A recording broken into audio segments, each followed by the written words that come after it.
आदरणीय सभापति जी, मैं गिनता रहूंगा, गिनता।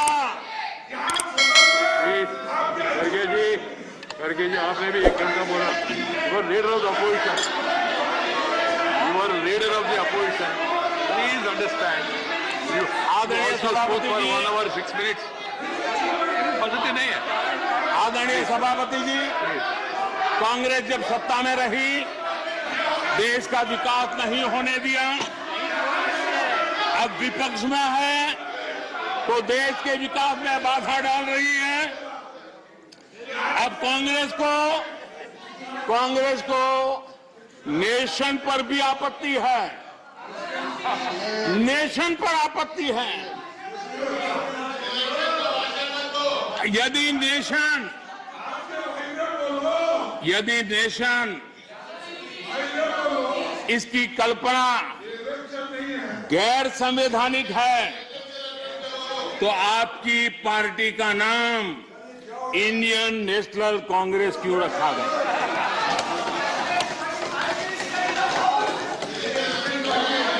अब आपकी ये नई सोच आई है तो इंडियन नेशनल कांग्रेस नाम बदल दीजिए और आप फेडरेशन ऑफ कांग्रेस कर दीजिए। अपने पूर्वजों की गलती जरा सुधार दीजिए। आदरणीय सभापति जी, आदरणीय सभापति जी,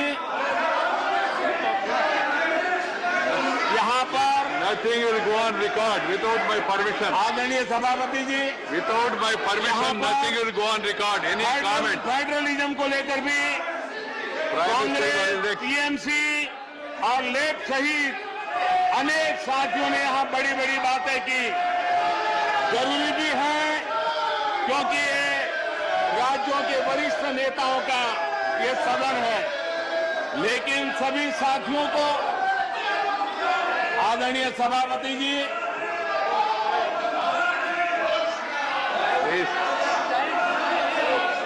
Nothing will go on record except what is permitted by the chair. Whatever is permitted by the chair will only go on record.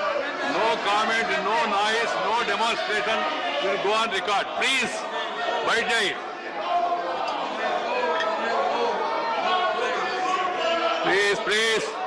Please, the Prime Minister is intervening. I have permitted it. It will only go on record. Ramdas ji, आप चिंता मत करिए। इधर आप चिंता मत करिए, जो जाना है वो जाएगा, आप क्यों चिंता करते हैं? प्रधानमंत्री जी, yes, that is your comment, na? So let the people decide. Why when we speak, we don't bother about all this. धन्यवाद आदरणीय सभापति जी। लोकतंत्र में सिर्फ सुनाना ही नहीं होता है, सुनना भी लोकतंत्र का हिस्सा है। लेकिन सालों तक उपदेश देने की आदत रखी है, इसलिए जरा बातें सुनने में मुश्किल हो रहा है। आदरणीय सभापति जी, फेडरलिज्म को लेकर कांग्रेस, टीएमसी और लेफ्ट सहित अनेक साथियों ने यहां कई विचारों को प्रस्तुत किया है और बहुत स्वाभाविक है, और इस सदन में इसकी चर्चा होना और स्वाभाविक है क्योंकि यहां राज्य के वरिष्ठ नेता, उनका मार्गदर्शन इस सदन में हमें मिलता रहता है। लेकिन जब ये बात करते हैं तब मैं आज सबसे आग्रह करूंगा कि हम फेडरलिज्म के संबंध में हमारे जो कुछ भी विचार हैं, कभी बाबा साहब आम्बेडकर को जरूर पढ़ें, बाबा साहब आम्बेडकर की बातों का स्मरण करें।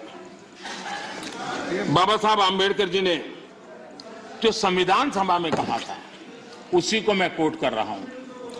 और बाबा साहब आम्बेडकर ने कहा था, ये फेडरेशन एक यूनियन है क्योंकि यह अटूट है। प्रशासनिक सुविधा हेतु देश और लोगों को विभिन्न राज्यों में विभाजित किया जा सकता है। प्रशासन के लिए विभिन्न राज्यों में विभाजित किया जा सकता है, लेकिन देश अभिन्न रूप से एक है। उन्होंने एडमिनिस्ट्रेटिव व्यवस्थाएं और नेशन की कल्पना को स्पष्ट किया है।